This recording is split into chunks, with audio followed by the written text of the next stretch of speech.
ছোটুর ছিল এক চতুর কুকুর নাম বাঘা, আর লম্বুর ছিল এক টিয়া পাখি নাম টিকু, যে মানুষের কথা হুবহু নকল করতে পারত।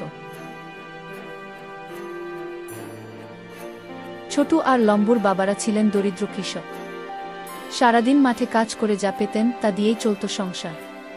কিন্তু গ্রামে ছিল এক ভয়ঙ্কর লোক, মহাজন। সে গরিব কৃষকদের সুদের টোপ ফেলে ফাঁদে ফেলত।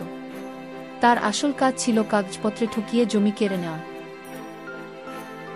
আর মানুষকে কিভাবে বিপদে ফেলা যায়, এই ছিল মহাজনের ধান্দা।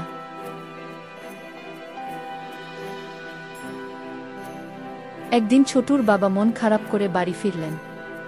বললেন, আজ মহাজনের কাছ থেকে টাকা ধার নিলাম, কিন্তু কাগজে এমন কিছু লেখানো হলো যা ঠিক বুঝিনি। বাঘাকে নিয়ে রওনা হলো।